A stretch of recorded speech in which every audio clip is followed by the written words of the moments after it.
I'm going to die in the making of this video. Holy shit, this comic sucks. How's it going, everybody? I'm Red Elk Comics, and welcome to the very first episode of A Closer Look, where we take, go figure, a closer look at comics, TV shows, and movie. You know what? No, I'm not doing an intro.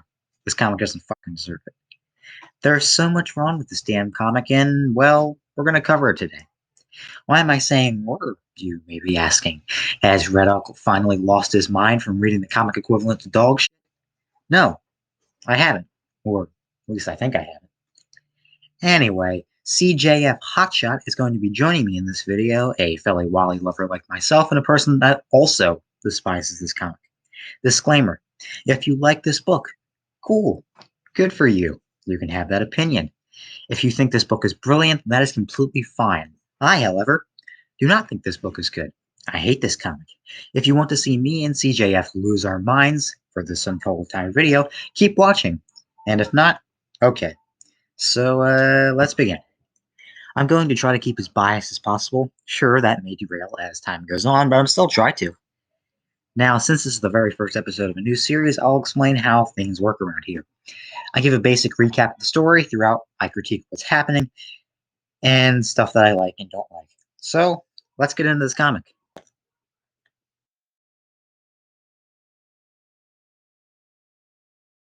We open with Booster Gold singing in a diner. Harley walks in. The waiter asks if there's going to be a fight, and Booster says yeah. We cut to the title scene. Superman appears to be zooming by, and then we see the first of many talks where heroes talk about their depression and PTSD. It sounds interesting, but it's not. As you see through some of the later panels, it's written more like an edgy 13-year-old girl decided to write a fanfic. Oh, wait, that's the whole fucking book. Except the girl's a huge Barry Allen stan and hates Wally and complains about him on Twitter. I'm not going to cover these quite yet, but don't you worry, I will. And it's gonna fucking suck. The waiter asks if Harley wants anything. She orders pie. Bruce randomly trusts Harley with a secret, and he says, "You better not tell anyone." We cut to crows. No, not that crow. Actual crows. We see some edgy imagery of these crows eating the corpse, what appears to be an Adam knockoff. See, you can tell because of the mask. Now, if I'm not mistaken, and I may be completely wrong, someone can tell me if I'm not wrong in the comments below, but I don't think crows do this. I think I get what he's trying to say, though. Crows and ravens in common Western culture are symbolized with death and the bringing of death. So I got what he was going for, but, bravo, Tom King. This is literally one of the only times I'm going to praise your book, so don't get used to it. Superman says he's there. Skipping the Blue Jay confession, we're met back with Harley. She talks about she's a bit scared because she's conjured the most evil demon, talking about the Joker. Then she starts singing while Booster jumping at Booster with a knife. Old Nick Booster had a farm, E-I-E-I-O. Okay, you've got to be kidding. They continue to fight for a bit. We get a 3-panel shot of the Trinity. Superman comes close to the house with a bunch of dead corpses and the characters more obscure than All Strangers, Suicide Squad 1. Superman walks up to the house, opens the door to find Roy Harper and Wally West's dead bodies. I swear Dan Didio was holding Tom King at gunpoint while writing this whole script. But even though this happened, the only grief Superman has is just this little stutter. Are you kidding me? Superman's treating these people like they're hotspot. Superman, Wally is a great friend of yours. All you can fucking say is Arsenal and Flash are confirmed. I know they have some mourning by the next damn panel. Okay, the Trinity now has a mission to hunt down the killer. Again, cool plot, but it's delivered not good in the slightest. Booster and Harley are left tired on some farm. Get it? Because Harley was saying. And that ends issue 1. This frustrates me. Instead of getting a couple pages of the Trinity mourning dead heroes, we get Harley saying Old Nick Booster had a farm. 4 pages. This could have been great, but it is written by an edgy, emo, 13-year-old girl. Time for issue 2!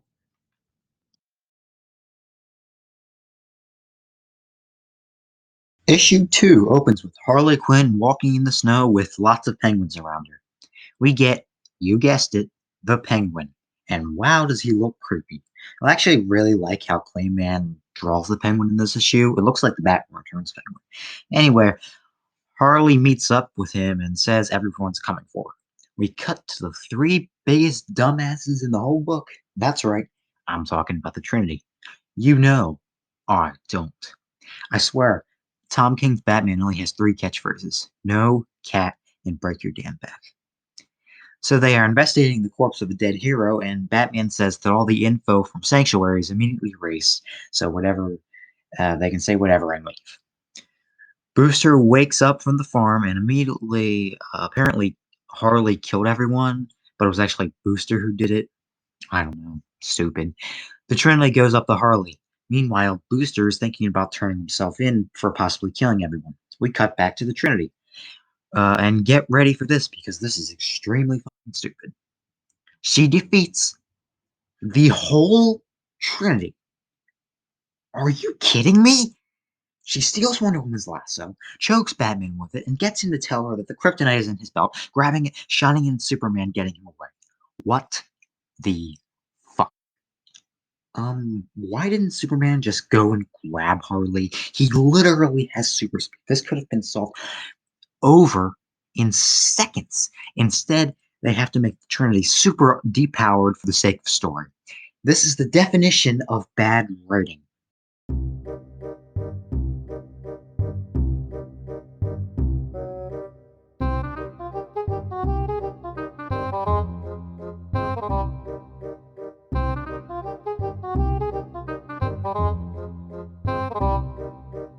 But the worst part of all, after she escapes, like after she escapes, they just let her go. 2 seconds. Why aren't they chasing her? She left 2 seconds ago. And she just says, and then, Superman says, she's good. As good as you. To Batman. Excuse me? No, she fucking isn't. This is one of the stupidest things anyone has ever said in a comic. Batman trained for years, went through the best trainers in the world, and Harley Quinn is Harley Quinn.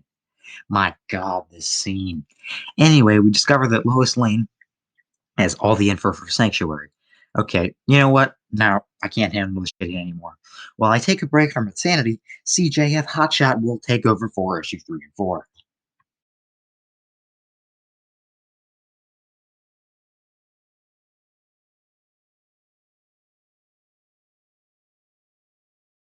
Issue 3 of Heroes in Crisis is split into 3 parts: Lagoon Boy, Wally West, and Boost to Gold. So let's cover each part individually, starting with Lagoon Boy.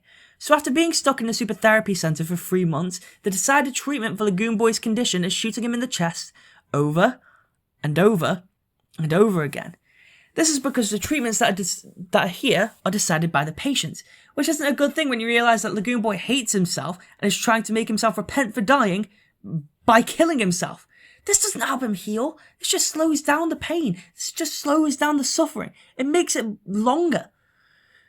Anyway, surely it'll get better, right? I mean, The Flash is in this story. I love The Flash. Okay, now for The Flash, the fastest man alive. Wally's spending his time recreating the life he remembers, with Linda, the life of Jai, the life with Ira. A life where he's the Flash, taking down criminals with his kids. This would be nice if it wasn't for the Sanctuary robot slowing down the therapy, saying, "Why, Jai? Why, Ira? Why do you need them? They're his family. I don't think Wally needs to justify why he wants a life with his family." Like, holy f***. And you think that's the worst of the Sanctuary robot? Wait until you see Booster Gold's treatment, where he's forced to fight his trauma of one of his friends committing suicide by getting into a fight with himself. You think there'd be a group session where they talk about their problems and forging camaraderie by moving forward. Instead, it's isolating them, alone with our own intrusive thoughts, the same intrusive thoughts they're trying to get rid of. At the end of the issue, we see Harley Quinn kill Wally and Lagoon Boy. Did we just get confirmation of the murderer? No, of course not, because this scene didn't even bloody happen. This book is supposed to be a murder mystery book that shows how people deal with their trauma. We've already seen it We've already seen it fail at presenting a good way to deal with trauma, and by showing false clues and red herrings and false seeds, it's also failing to be a murder mystery.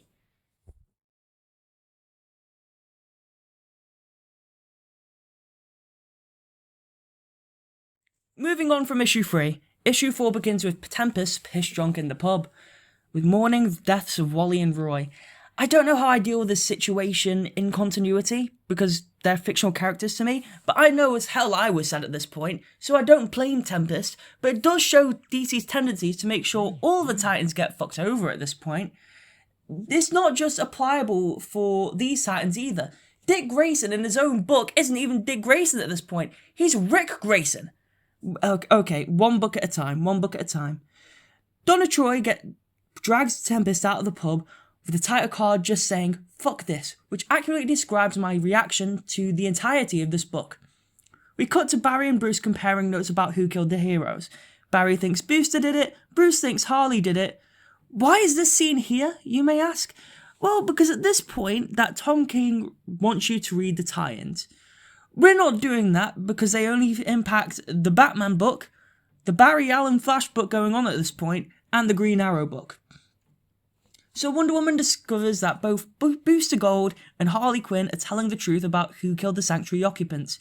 Next comes a scene where Lois and Clark are talking about the leaked confessions. Who is this puddler, you may ask? We'll find out later, I assure you. Ugh. In the next scene, we see Batgirl team up with Harley Quinn. Let me reiterate, Batgirl, Defender of Justice, is teaming up with Harley Quinn. Why? She's a criminal. Sure, she may not have killed anyone at the Sanctuary, but she's killed people in every other book she's been in. Turn her in to your father, Barbara. Like, come on. Anyway, scene that ties into the Green Arrow book comes next, as we cut to my favourite confession from Black Canary, just saying this and walking off. Damn, I wish Elkanide could do that right now. Next, we see Ted Kord and Booster Gold break out of containment in the Hall of Justice, stating bros before hoes, and then they go off and out into the night. So the Trinity are hanging out in the Batcave, with Clark telling Bruce and Wonder Woman about Lois releasing the superhero confessionals after she's released them, because Tom King wants to make Superman look like an arsehole. Okay, I'm due a break now. Let's hand Elk the mic to tackle the next 2 issues. How about that? I'm already stuttering in my speech. I need some time to recuperate.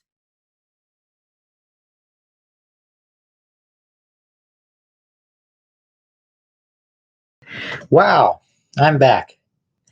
Okay, I guess I have to continue. We open issue 5 with this really cool double page spread of Blue Beetle and Booster Gold sitting on the couch watching TV. And if you have read the previous issues, you know this is the title scene. So if you look a little closer at the image, you'll see the whole image actually says Heroes in Crisis, which is really cool. That's absolutely the best thing from this comic. The art is fantastic. Clayman, Lee Weeks, and the others do such a terrific job. Anyway, back to saying negative things about this comic. We get Batgirl checking with Batman. I'm not really going to cover this because I don't really have much to say. Batgirl goes to a playground with Skeets, and apparently she stores her system here.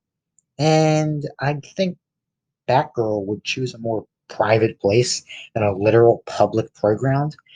But here's Harley again, and she starts singing. Again. Yay! Skeeter, Skeeter, parking meter had a secret, tried to keep her. He told Girl Bat he'd never tell, so Harley sent him straight to hell. Jesus fucking Christ, Rory, starting with this. Also, Skeet says, oh shit, and I'm like, I had no clue you could do that. Moving on now. Booster goes jumping through a fucking window. Okay. Barry obviously gets mad at him because he literally told Barry he might have killed Wally. And here's another piece of bad writing coming, so be ready. Booster shoots Barry with a blast of some kind. How the hell did he do this? Barry has super speed. He could have seen Booster trying to attack him and dodge it. So for the rest of the issue, we get this speech by Superman. And I mean, it's fine. There's nothing I really say that's wrong about it, so I'm not really going to say much. But what I do want to talk about is this stupid scene with Harley and Batgirl since they are working together for some reason. And Harley wants to kill Booster, but Batgirl is like, remember, you promised not to kill Booster. Then she has to explain the difference between killing and murder, which uh, why? Why does she do this? It doesn't make any fucking sense. Why is this in here? Oh yeah, I know why. Because Tom King was trying to be funny, and why is Harley Quinn even with Batgirl? Why is Batgirl trying to help out with Harley Quinn? Oh, I know why. Because DC editorial wanted Harley Quinn in this book. So Tom King was like, why doesn't she investigate with Batgirl? Okay. Speaking of the investigation, they don't do anything. They just figure it out because King needs them to in the climax, but it doesn't want them to show them investigating anything. So this comic fucking sucks as usual, but it's probably one of the better ones. Again, that's not saying much since they are all shit, but I'll say it anyway. Time to cover issue 6, and boy, this is a bad one. I'm gonna kill myself! I'm going to kill myself, and it's your fault! Issue 6 is the worst issue me and CJF have covered so far, and that's actually saying something. Issue 2 was pretty bad, and so was the rest when I'm saying. So, when I'm saying this is the worst issue so far, you know it's going to be shit. Like issue 3, issue 6 is split into 3 parts: Gunark, Wally West, and Harley Quinn. But unlike CJF, I'm only going to cover Wally's moments because, oh boy, they are bad, and I won't have time to cover anything else. I will say I like the Gunark stuff, and you know how I felt about Harley Quinn in this book so far. She sucks, and this part sucks. So, with Wally, we open to the first of many terrible panels of Wally West being Tom King. Oh, wait, I mean he's depressed. Or do I mean Tom King? Anyway, we get one of the greatest Flash moments ever with Barry hugging Wally and saying, "How could I ever forget you?" Well, King completely ruins that moment with Wally saying, "Where's my family?" I get that he's been gone for a while. I do. I get that he's missing his family and not seeing them, for so long. But Wally would never do something like this. It goes back to my previous video when I said Wally and Superman are the most hopeful characters in the DC universe. But how Tom King sees it is that Wally can't handle the pressure of being a symbol of hope and is depressed because of it. This is completely out of character. Wally wouldn't even think of something to do something like that. That's not who the character is, and that's not what he represents. You start to notice a pattern with all of Tom King's work. His Vision, his Batman, Mr. Miracle, Swamp Thing, Heroes in Crisis, Adam Strange, Supergirl, and soon to be the Human Target. They are all the same story. It seems that's the only story Tom King can tell, is really the story of human heroes dealing with depression, probably because of King is depressed himself. You'd think that, but you start to think that Tom King's a bad writer and can only really write one story. I don't have anything against Tom King. I know he's a huge dick and he has no people skills from what I've heard, but that doesn't mean I hate him. He just writes a lot of bad comics. Anyway, we get Wally hugging Superman and the Titans, but he's not smiling because, he's actually under too much pressure and is sad because of it. Then we see him and the Titans, but Wally is waiting back, and as this comic said, Wally was too upset with them to really do anything. He just waits back there and is upset about apparently.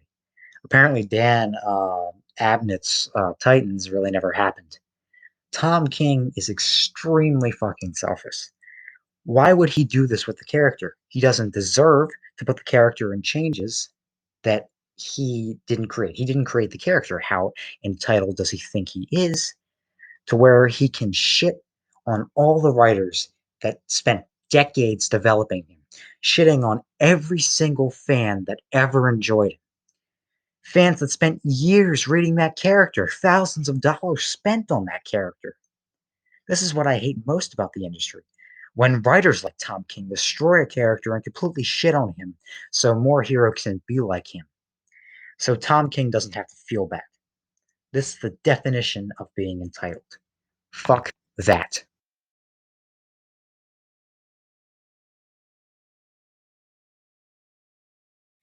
Okay, moving on to issue 7, with a narration caption by Wally West stating, "At our wedding, Linda read a poem." Fun fact, she didn't.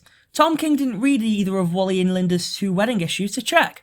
Instead, he was too busy writing a book where every character was acting like shit, or just against the typical standards of where their character should be acting like. Barbara's still teamed up with Harley, and Blue Beetle isn't even trying to save his best friend from a serial killer. I hate this book. After an intermission of Wally's first day at Sanctuary, Barbara punches Ted Cord and then calls professional serial killer Harley Quinn honey. Remember the fact that she's a serial killer.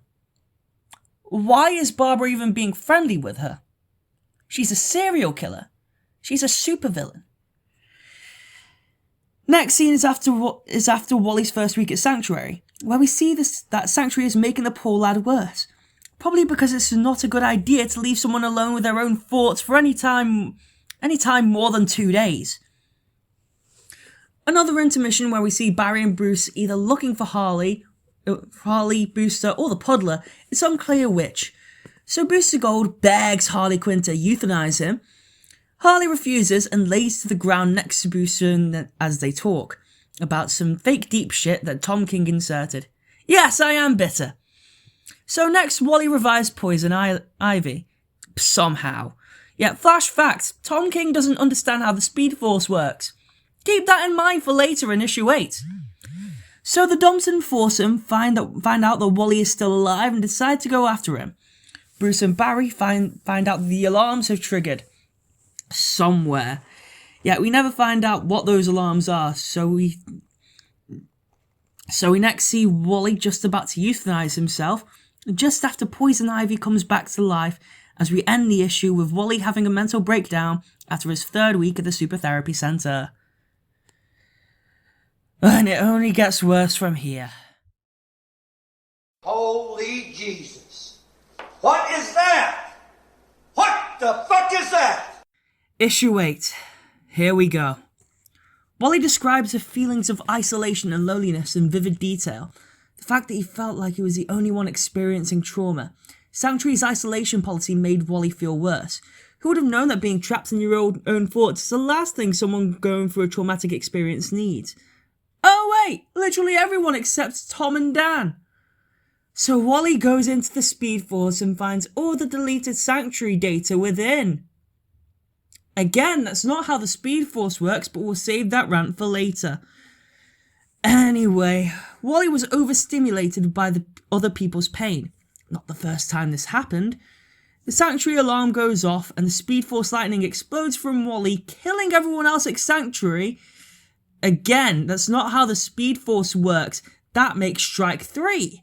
Why doesn't Tom King understand how the Speed Force works? It's literally an established concept from the 1990s that has established what speedsters can and can't do. So how do you think Wally would cope in this type of situation? Well, there's multiple examples across DC's history that can give us the answer. Elk, pull up the montage music so that I can describe in vivid detail. Flash Volume 2, issues 88 and 89. During the time Wally was being sued for civilian negligence, he shifts into high gear in a pursuit of swift justice throughout Keystone City. He does this until he collapses in front of Linda. Despite what everyone else thinks, Wally feels responsible for neglecting a civilian and attempts to plead guilty in court. JLA 102. Wally was too late to save civilians from a burning building. Feeling responsible, Wally installs smoke alarms into every house until he collapses out of stress in front of the JLA. Flash 2016, issue 51. Literally the day before he was sent off to Sanctuary, the day before this book started, Wally runs in a desperate hunt for his kids, along the way saving people who need it until he collapses out of stress in front of Barry and Iris.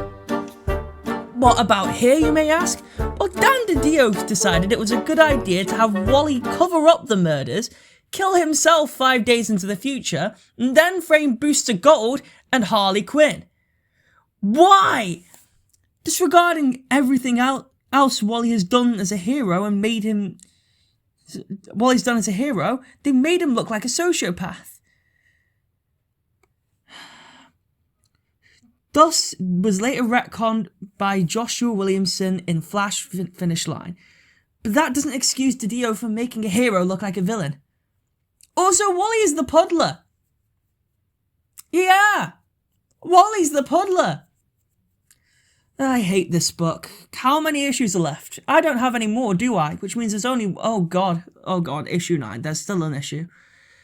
Oh god, Elk has his work cut out for him. Okay. I'm going to be taking my exit. Enjoy the final 2 parts of this video, I think it is. Yeah. No, God! No, God, please, no! No! No! No! Oh, we're here. And guess what? I'm saying it. Issue 9 is worse than issue 8. You saw what CJF said. Issue 8 is really bad. It's known as the worst issue of the book. Not saying it's good or anything, like it's a solid 1 out of 10, but what if I said this issue 9, is worse? I am. It's really, really bad. So Wally is going to kill himself. And it's not like he's going to shoot himself or anything. No. There are 2 of them. And one is about to kill the other because Wally ran into the computer or some shit. It's interrupted at the last second by Batgirl, Booster Gold, Harley Quinn, and Blue Beetle. Huh. How convenient. It stops Wally right before killing himself, and the characters figure out who the murderer is. That's just bad writing. And if you notice things happen, just perfectly right in the moment to build stakes, that's pretty bad writing. We get a lot of bad writing in this comic book. Makes sense. Wally is begging for him to kill himself, but after the people show up, Wally randomly doesn't kill him anymore and just decides not to. But before we get the conclusion of this comic, I want to cover these stupid fucking confessions because I promised I would, and we're going to cover it now. Welcome to Stupid Fucking Confessions. Blue Beetle says some nonsense shit. Hal Jordan doesn't know what Will is. Tom King doesn't understand Superman. Martian Manhunter says some goth bullshit. Detective Chimp doesn't like the poop joke. Aquaman has mommy issues. Tom King sets up the Strange Adventure series. Everyone forgets about Spoiler. Raven's father loves her. The Spectre says some My Chemical Romance shit. And Harley Quinn says meow. This is just bad. Harley kicks Wally in the balls. Yeah, that's how I feel right now. Thank you all so much for watching. If you are listening this far into the video, you obviously like the video, so why not hit the like button? Make sure to follow CJF Hotshot on Twitter. He really helped me out a huge amount with the audio side of things, and so I didn't have to go through the insanity alone. I've got tons of social media.